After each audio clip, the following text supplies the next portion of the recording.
Assalamualaikum warahmatullahi wabarakatuh. Kami dari kelas 11 BDP 2 ingin membahas materi tentang Bab 1 Sikap dan Perilaku Wirausaha.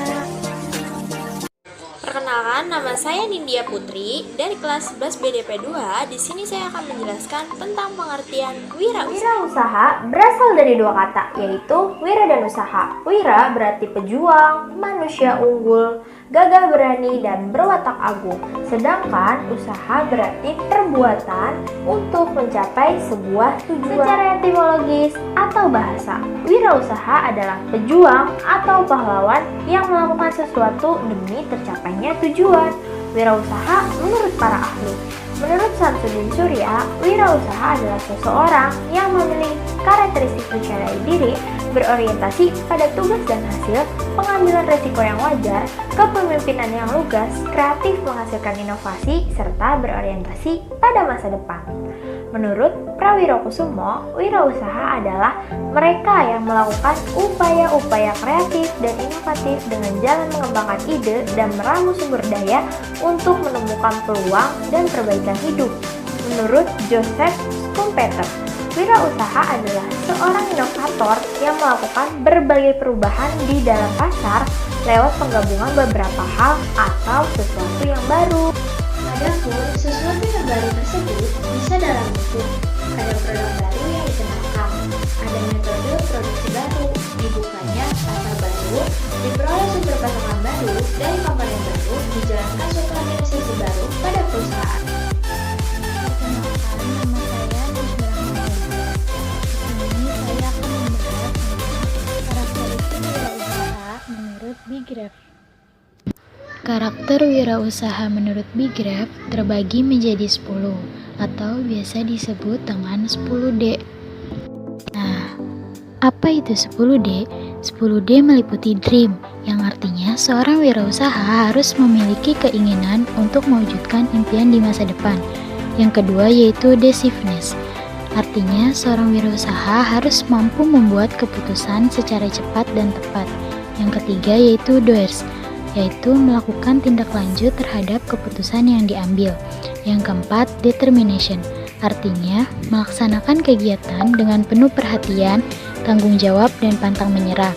Yang kelima yaitu dedication, artinya seorang wirausaha memiliki dedikasi yang tinggi dan rela berkorban.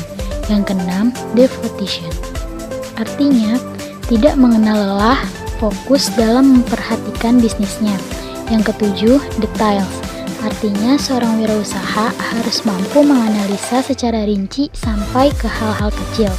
Yang kedelapan yaitu destiny, yaitu seorang wirausaha harus mampu merumuskan tujuan yang hendak dicapai. Yang kesembilan, dollars, yaitu uang bukan semata-mata tujuan yang hendak dicapai. Yang kesepuluh, distribute, artinya seorang wirausaha harus mampu mendistribusikan atau membagi tugas, wewenang, dan kepemilikan kepada orang lain. Perkenalkan, nama saya Rumanita dari kelas 11 BDP 2. Kali ini saya akan membahas tentang kreativitas. Pengertian kreativitas. Kreativitas merupakan kemampuan yang dimiliki seseorang untuk menemukan dan menciptakan suatu hal baru, cara-cara baru, model baru yang berguna bagi dirinya dan masyarakat. Cara menjadi entrepreneur kreatif. 1. Mindset continuous improvement. Seorang entrepreneur yang kreatif membiasakan diri untuk memiliki mindset yang berbeda dari kebanyakan orang, yaitu menganggap bahwa setiap produk, jasa, layanan, metode, ataupun itu bisa ditingkatkan lagi kualitasnya. 2. Diskusi dan interaksi. Sebuah diskusi dan interaksi selain bisa mendapatkan banyak sekali ide, juga bisa mendapatkan masukan atas ide yang kita sampaikan. 3. Brainstorming season. Sebagai entrepreneur, umumnya kita tidak melakukan semuanya sendiri, namun tentu ada tim yang menemani kita. Dengan melakukan sesi brainstorming atau adu ide anggota tim, akan banyak sekali ide-ide kreatif yang bisa ditemukan. 4. Traveling dan bertemu orang baru. Salah satu cara yang bisa dilakukan agar bisa menjadi seorang entrepreneur yang kreatif adalah dengan menyempatkan diri untuk traveling, bertemu dengan orang baru, atau pergi ke tempat-tempat baru. 5. Idea Bank. Idea Bank merupakan wadah di mana kita bisa mengumpulkan berbagai macam ide atau pikiran-pikiran yang tidak sengaja terlewat, kemudian kita catat dan kita simpan. 6. Tidak menyerah menjadi orang kreatif. Entrepreneur yang tangguh adalah mereka yang tidak menyerah untuk menjadi seorang yang kreatif. Jikalau memang diri sendiri tidak bisa menghasilkan ide-ide baru, kita bisa bersinergi untuk mewujudkan ide-ide cemerlang orang lain. Perkenalkan, nama saya Putri Febrianti. Di sini saya akan membahas manfaat wirausaha. Manfaat wirausaha. 1. Bisa menciptakan lapangan pekerjaan baru dan membantu orang lain. Dengan mendirikan sebuah usaha, seorang wirausahawan memberikan peluang kepada masyarakat untuk mendapatkan kesempatan kerja pada usaha yang diciptakannya. 2. Memiliki kebebasan mencapai tujuan usahanya. Dalam konteks wirausaha, kebebasan adalah bagaimana mengelola waktu, sumber daya manusia, alat dan bahan, serta tujuan yang ingin dicapai. 3. Tidak terikat waktu. Menjadi seorang wirausaha tidak akan pernah terikat waktu. Apa yang kita lakukan dan kerjakan semua tergantung dari kita sendiri. 4. Memiliki kesepakatan menunjukkan kemampuan dan potensi diri. Dengan memiliki sebuah usaha, wirausahawan dapat menyampaikan pikiran dan perilaku mereka sendiri. 5. Memperoleh manfaat dan laba yang maksimal. Menjadi seorang wirausahawan memiliki kebebasan untuk menentukan diri sendiri, keuntungan atas investasi dalam usahanya. Assalamualaikum warahmatullahi wabarakatuh. Perkenalkan, nama saya Putri Amalia Yasmin, angkatan 19. Ini saya akan membawakan materi tentang wirausaha dalam perekonomian nasional. Wirausahawan mempunyai peran yang besar dalam kemajuan perekonomian. Peran wirausahawan antara lain yaitu: pertama, membuka lapangan kerja. Kedua, dengan jiwa wirausaha, faktor-faktor produksi dapat dikombinasikan sehingga dapat menghasilkan produk baru. Dengan adanya produksi, maka kesempatan kerja menjadi lebih terbuka, dan hal ini memberikan peluang bagus untuk mengurangi tingkat pengangguran. Ketiga, meningkatkan pendapatan nasional. Keempat, dengan munculnya produk-produk baru, baik berbentuk barang maupun jasa, dapat memberikan sumbangan bagi naiknya pendapatan nasional melalui peningkatan jumlah produksi barang dan jasa. Kelima, mengurangi kesenjangan ekonomi dan sosial.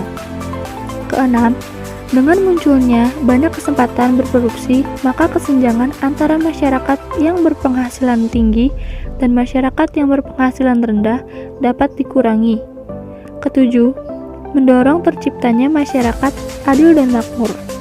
Kedelapan, dengan makin banyaknya wirausahawan yang dapat mengelola kekayaan alam, berarti akan membuka peluang untuk meningkatkan pendapatan masyarakat, yang sekaligus akan meningkatkan kesejahteraan masyarakat. Kesembilan, penghasilan berupa devisa. Kesepuluh, wirausaha yang bergerak dalam produksi barang dan jasa yang diekspor akan memiliki peran dalam menghasilkan devisa. Dengan demikian, perkembangan ekonomi nasional dapat dipercepat. Ke-11, pengadaan penanaman modal atau investasi dalam negeri. Ke-12, dengan makin besarnya investasi dalam negeri, selain makin menambah produksi nasional, juga akan mengurangi ketergantungan terhadap investasi asing. Semuanya akan membuat makin tangguhnya perekonomian nasional. Ke-13, penghasilan berupa pajak. Ke-14, wirausaha yang memiliki usaha maju dan besar merupakan pembayar pajak yang besar pula. Pajak yang dikumpulkan merupakan sumber penerimaan negara yang bermanfaat bagi usaha memajukan perekonomian nasional. Perkenalkan, nama saya Nindi Oktaviani. Di sini saya akan menjelaskan tentang perilaku kerja prestatif. Perilaku kerja prestatif. Perilaku kerja prestatif adalah perilaku yang selalu ingin maju dan antusias. Menurut Zimmerer, karakteristik wirausaha yang berhasil karena bekerja secara prestatif adalah 1. memiliki kemampuan memimpin. 2. Komitmen tinggi terhadap pekerjaan. 3. Bertanggung jawab. 4. Motivasi untuk lebih unggul. 5. Kreatif dan fleksibel. 6. Mempertahankan minat kewirausahaan dalam dirinya. 7. Yakin pada diri sendiri. 8. Berorientasi pada masa depan. 9. Mau belajar dari kegagalan. 10. Peluang untuk mencapai obsesi. 11. Toleransi untuk mencapai risiko ketidakpastian. Apabila karakteristik prestatif tadi diterapkan oleh seorang wirausaha di dalam bisnis, maka 1. Wirausaha memiliki tekad kuat berusaha tetapi bukan karena terpaksa. 2. Wirausaha akan mawas diri dan bertekad bulat untuk maju. 3. Wirausaha berpikir ada kemungkinan gagal tapi ia tidak gentar.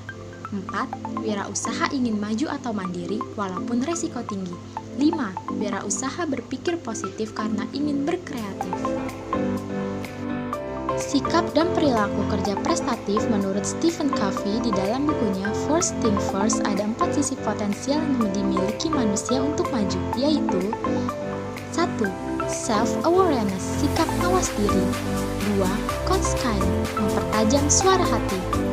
3. Independent will, pandangan independen untuk bakal bertindak. 4. Creative imagination, berpikir mengarah ke depan untuk memecahkan masalah dengan imajinasi serta adaptasi yang tepat. Perkenalkan, nama saya Siti Ustika Juwansa. Di sini saya akan membahas aspek-aspek kerja prestatif. Setelah kalian mengetahui kerja prestatif, maka kita akan membahas aspek-aspek kerja prestatif. Yang pertama, kerja ikhlas. Kerja ikhlas adalah bekerja dengan baik, bersungguh-sungguh, dapat menghasilkan sesuatu yang baik, dilandasi dengan hati yang tulus. Contohnya, seorang buruh pabrik yang bekerja dengan gaji pas-pasan namun tetap bekerja dengan baik. Yang kedua, kerja mawas diri. Kerja mawas diri adalah bekerja tidak tergesa-gesa dalam mengambil suatu tindakan, tidak mudah terpancing oleh suasana dalam menerima pujian atau kritikan. Contohnya, seorang pemimpin perusahaan yang memiliki masalah pribadi di rumah dengan keluarganya tidak boleh membawa masalah ke perusahaan karena akan menyebabkan pekerjaannya tidak berjalan dengan baik. Yang ketiga, kerja cerdas. Kerja cerdas adalah bekerja dengan menggunakan pikiran yang tajam, cepat, tepat dalam menerima, menanggapi, menentukan, sikap, dan berbuat. Contohnya, seorang wirausaha harus memiliki kemampuan mengkalkulasi, berkomunikasi, dan bernegosiasi. Keempat yaitu kerja keras. Kerja keras adalah bekerja dengan menggunakan sumber daya secara optimal. Contohnya, seorang penjual makanan berkeliling ke sekolah lain dengan penuh semangat tanpa ada kata lelah. Nah, yang kelima yaitu kerja tuntas. Kerja tuntas yaitu kerja yang tidak setengah-setengah dan mampu mengorganisasikan usahanya secara maksimal. Contohnya, seorang pelajar menyelesaikan tugas yang diberikan guru. Nah, kita kan sebagai pelajar nih, kita juga harus mempunyai sikap kerja tuntas, yaitu kita harus bertanggung jawab atas tugas yang diberikan oleh guru dengan cara menyelesaikannya dengan sebaik mungkin.